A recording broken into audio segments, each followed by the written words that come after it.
দেশের বিভিন্ন স্থানে দিনভর অবস্থান কর্মসূচি পালন করেছে বৈষম্য বিরোধী ছাত্র আন্দোলন। কোটা আন্দোলন চলাকালে শিক্ষার্থীদের উপর নির্বিচারে গুলি, গণহত্যা ও নির্যাতনকারীদের বিচারের দাবিতে এ কর্মসূচি পালিত হয়। পাশাপাশি বিক্ষোভ মিছিল হয়েছে বেশ কয়েক জেলায়। পাশাপাশি বিএনপি ও অঙ্গ সংগঠনের নেতাকর্মীরাও একই দাবিতে বিক্ষোভ সমাবেশ করেছে। তারা গণহত্যায় আওয়ামী লীগ সভানেত্রী শেখ হাসিনাকে অভিযুক্ত করে দৃষ্টান্তমূলক শাস্তির দাবি জানায়। প্রতিনিধিদের পাঠানো তথ্য ছবিতে বিস্তারিত ডেস্ক রিপোর্টে। আন্দোলন চলাকালে শিক্ষার্থীদের উপর পুলিশি নির্যাতন, নির্বিচারে গুলি করে ছাত্র হত্যার অভিযোগে বরিশালে বিক্ষোভ সমাবেশ করেছে সাধারণ শিক্ষার্থীরা। বেলা 11টায় সরকারি বিএম কলেজে এ বিক্ষোভ শুরু হয়। বক্তারা হত্যাকারীদের দ্রুত বিচারের আওতায় আনার দাবি জানান।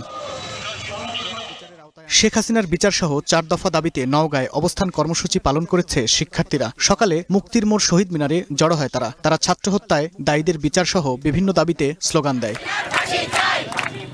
চাঁপাইনবাবগঞ্জে সকাল 10টায় জেলা প্রশাসকের কার্যালয়ের সামনে জমায়েত হয়ে বিক্ষোভ মিছিল বের করে শিক্ষার্থীরা। পরে মিছিলটি শহরের বিভিন্ন সড়ক ঘুরে জেলা প্রশাসকের কার্যালয়ের সামনে অবস্থান কর্মসূচি পালন করে।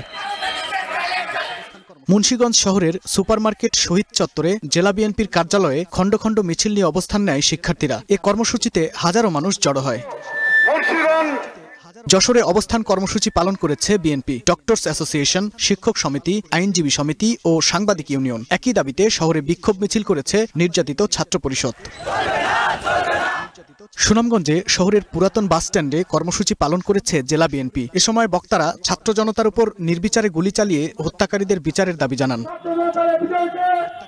বাগেরহাট কেন্দ্রীয় শহীদ মিনারে জেলা বিএনপির আহ্বায়ক ইঞ্জিনিয়ার এটিএম আকরাম হোসেন তালিমের সভাপতিত্বে অবস্থান কর্মসূচি পালিত হয়। এ সময় বিএনপি ও এর অঙ্গ সংগঠনের নেতাকর্মীরা উপস্থিত ছিলেন। এর আগে একটি বিক্ষোভ মিছিল শহরের বিভিন্ন সড়ক প্রদক্ষিণ করে।